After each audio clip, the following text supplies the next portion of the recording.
Good morning and welcome to the NBA Daily for December 9th, 2025. I'm Dave DuFour here with Zena Keita. Coming up, Franz Wagner, injury news is not so bad. We're going to talk about that a little bit. Derik Queen had a big night, but Stephen Castle was back and the Spurs got the win. And Jon Krawczynski is here to talk about the Wolves' latest loss and what's going on with their season. Good morning, everybody. Hey, Zena, how about what up, Dave? Those Spurs last night? How about that game? That was a fun game. It was a fun game. A lot of back and forth. Didn't love the Pels being able to put up that many points on the Spurs, but it was a good, entertaining game. They are missing Victor Wembanyama. We'll get to that in a second.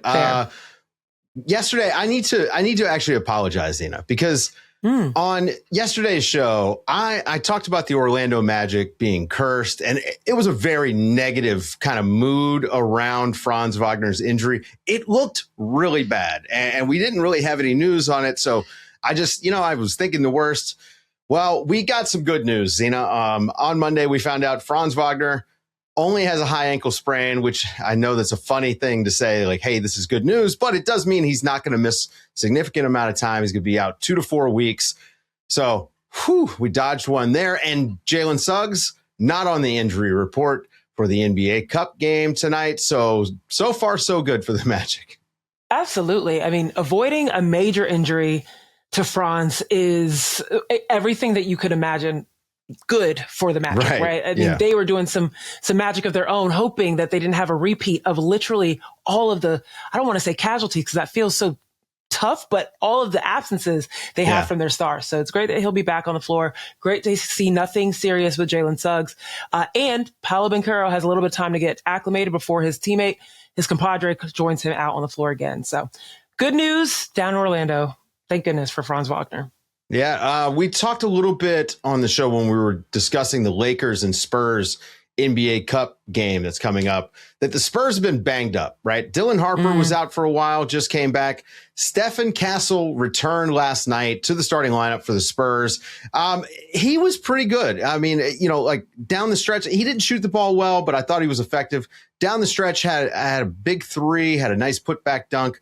But Zena, look, I thought we were going to be talking about the return of Castle, but instead we're talking about the Queen.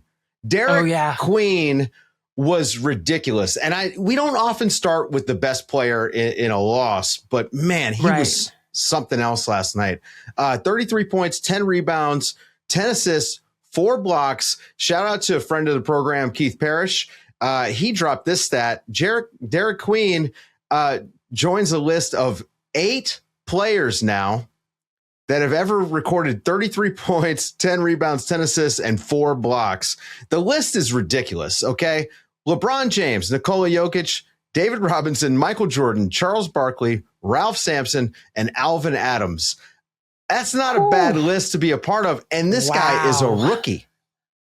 Right. First rookie NBA history to have the stat line that he did last night. It was his first triple-double, and he's the first rookie center in NBA history to have a 30-point or 30 or more, which he had, with 33-point triple-double. He is doing surreal things. Another thing I found out that was crazy was that in his first 25 games, Derik Queen has the most amount of assists of any center since the NBA and ABA merged in his first 25 games. So apparently Nikola Jokic in his first 25 games as a center, his rookie year, did not do that. Well, he didn't get the same opportunities. I mean, this Derik Queen has kind of forced their hand here, Zena. That's true. I was watching this game, and every single time the Spurs sent a double, he just had so much poise, right? Including like down the stretch. I mean, down the stretch, finding shooters. That skip past to Trey Murphy in the corner. That's right.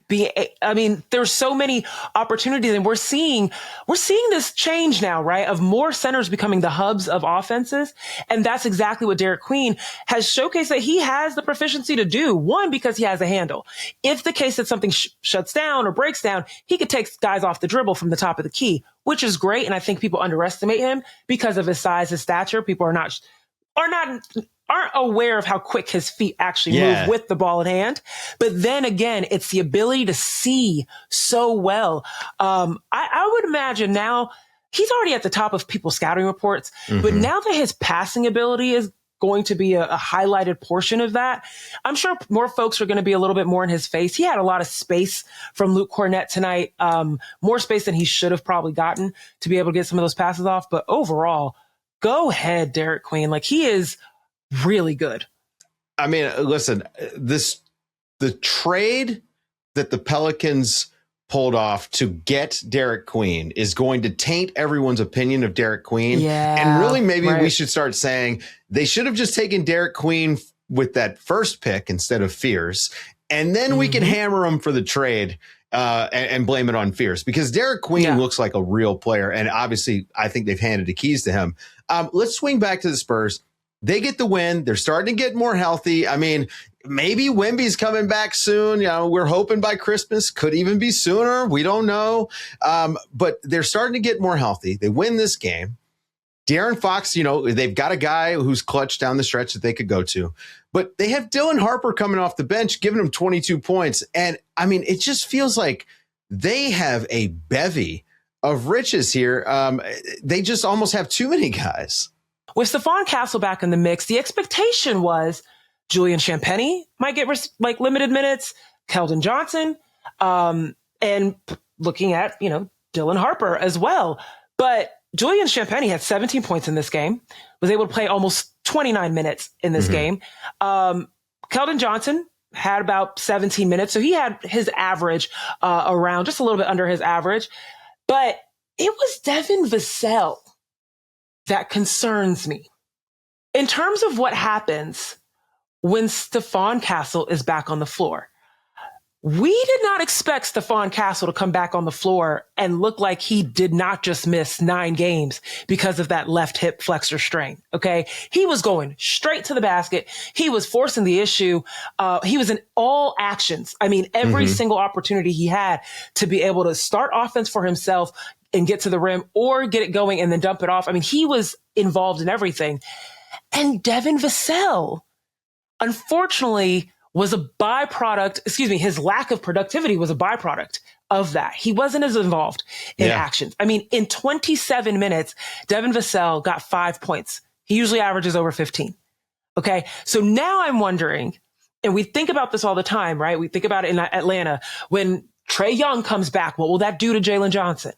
Right? When certain point guards come back or certain players come back that are more ball dominant, that are more downhill players, how does that impact the folks that had to step up in their absence or produce in their absence? And this Dylan Harper, I think, is inevitable.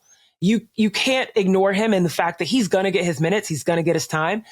But now I'm wondering, how does that work really with Devin Vassell? Yeah. And when Wemby comes back, right? There's only one basketball, right? There's a lot of mouths to feed. I think that also one thing is that when Wemby's back, Harrison Barnes probably doesn't get 15 shots, right? He's back in the corner. He's back in the corner waiting for those spot ups. Think about, I mean, Harrison Barnes played 35 minutes leading all players for the Spurs tonight. Yeah. And even towards the end of the game, he checked out for like 22 seconds, had come right back in. Like, he was the connective tissue. And these are the kind of games that the Spurs are going to start finding themselves in, particularly after that All-Star break, when folks are trying to make their claim in the Western Conference. Is it Devin Vassell that's going to be the one that's going to ask, to step up? Harrison Barnes, like, again, I like the way you put it. There's too many mouths to feed.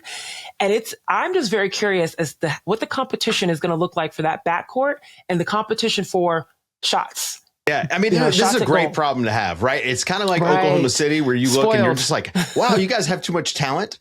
How does everyone play? Yeah, I mean, the Spurs, and you think about where the Spurs were 2 or 3 years ago, and to compare it to today, I mean, the Wemby draft, the Stephen Castle draft, Dylan Harper draft, I don't know. Spurs are set up. It seems like that Texas, Oklahoma kind of area is just going to be a hotbed of basketball for the next decade. So might be a good time to move there. I don't know. I like California, though. Guys, stick around. After the break, we got Jon Krawczynski to talk about the Wolves and what the heck's going on with their focus.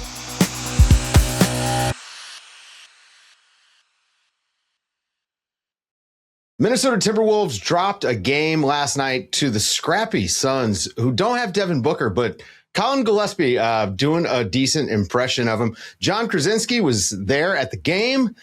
John, before the game, you asked Chris Finch about the team and what they needed to work on. And he said defense and focus. And I would argue that they struggled with both of those things in the game. And you would say, look, 108 points in an NBA game, that's all you gave up. That's not too bad. But it was the way that they gave up those points. And then the focus just clearly wasn't there from Rudy Gobert all the way down, in my opinion, outside of Anthony Edwards and Julius Randle. So I just want to know, what was your impression of the team that was supposed to be extra focused for this game last night? Yeah, I mean, I do think it's been something that has plagued them for most of the season when they go up. They've had a relatively soft schedule to start this season. And so I think that they have allowed that lack of star power that they're playing against to dull their senses, really. I mean, I don't think they play with the same edge, even in a game tonight or last night, like the Suns. They are 14-10. They're a good team. They have a good record, but no Devin Booker. They don't have a star player outside of him. I don't care what you say about Dylan Brooks. Like, he doesn't fit in that category. Right. And so I think that they look at Colin Gillespie, they look at Mark Williams, they look at these guys and they don't think they need to bring the necessary urgency and intensity and focus and all of that. And that's what you saw again in the first half. You give up 32 points in the second quarter, 29 in the first. And that's just, it requires you to dig out of holes over and over again. And that's what they've been doing for much of this season. And some of the times they're able to do it. And then some of the times, like against the Suns, you get burned. And that's what happened in this game. What's tough is that when you look at Minnesota and you look at the way that they've performed statistically over the course of this season, they're top 10 in so many important categories. It feels like it should translate into there's consistency in your roster. You're performing well offensively, defensively. It should be easy wins, but then you allow the Pelicans, one of the worst offenses, to put up 142 points on you, right? Or you allow what you saw last night in those quarters that you just laid out. Where does the inconsistency lie, and how much does having an Ant Edwards realize, hey, during this regular season, as we march towards the playoffs, let me just take over real quick. Let me just handle this. Let me handle business, and then we can go move forward into the playoffs. Yeah, I think, when you look at where it lies, I do believe it is rooted in this part of it, and that is that this team has been to the Western Conference Finals for 2 straight years, and it feels like a team that just wants to fast forward through the boring stuff and get to the exciting stuff. And they have actually said it. Anthony Edwards said it on the road in New Orleans, I believe it was, and a couple of other players have talked about that as well. It feels like a team that is taking the regular season for granted, and that can be problematic in a Western Conference, which you figure is going to be competitive all the way through. And it may cost you, going from a home court advantage to maybe a 6 seed, maybe going from a 6 seed into the play-in. And it is literally playing with fire. I mean, that's just what they are doing right now. And, we have seen them play their best. Even in a loss to OKC, I thought they played really well.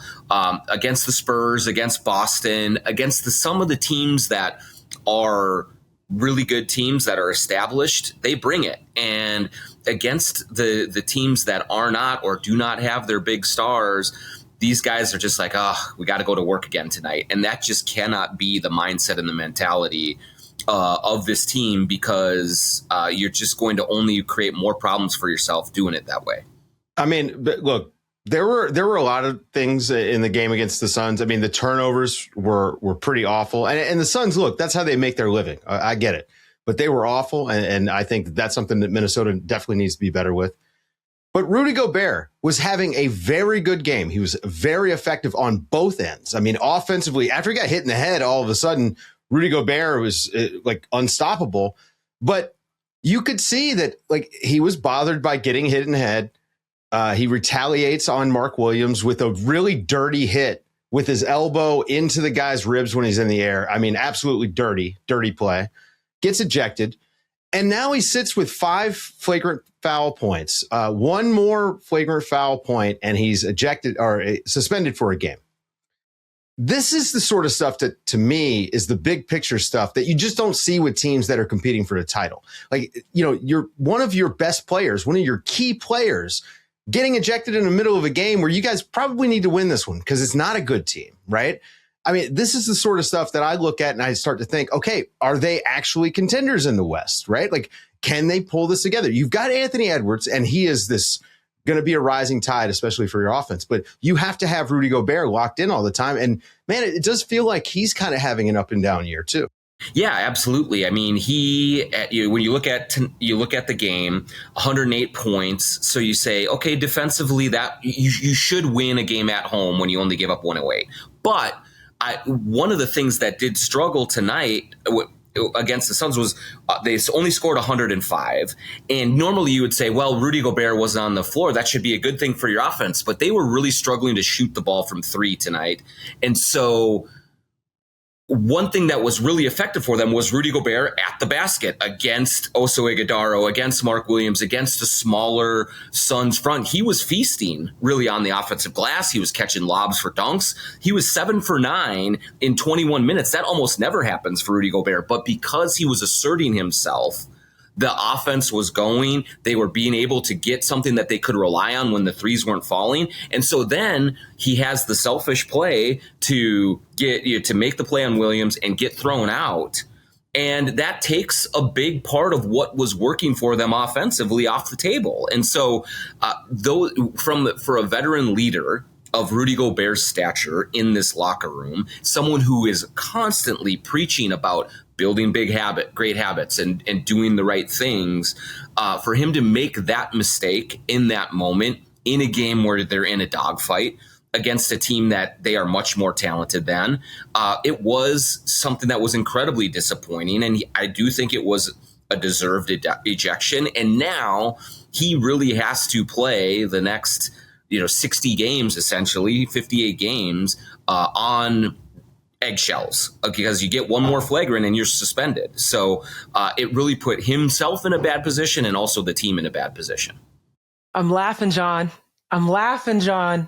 because the next game that the Timberwolves play, what could go wrong, Zena? Is someone that knows exactly how to get Rudy Gobert to crush those eggshells. And of course, I'm talking about Draymond Green at the Warriors. But I want to go back to the main reason I was saying about the Anthony Edwards aspect. And I'm happy Dave brought this up in terms of the focus from a leader, because the other person on this team that you would think about from a leadership perspective is Anthony Edwards, who, of course, 40-point game, did all of the work to help get them back in this game, whether it was contributing himself, going straight to the rack, setting up his teammates. But at the very end of the game, being able to potentially go up, at least to tie it up, the shot goes to Jaden McDaniels, who ended the night 1 for 7.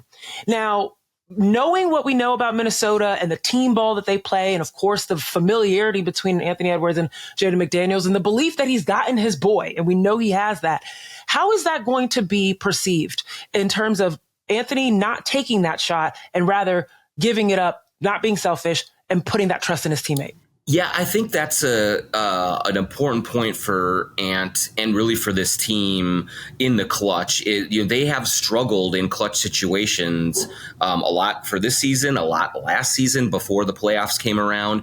And one of the things that they have talked about is they felt like they were too predictable in that the ball would always go to Ant and it would be in his hands, and then he would take the shot. And a lot of times it was a step back three. A lot of times it was a difficult shot, but he wants that pressure. He wants that responsibility. That's a really admirable and noble thing.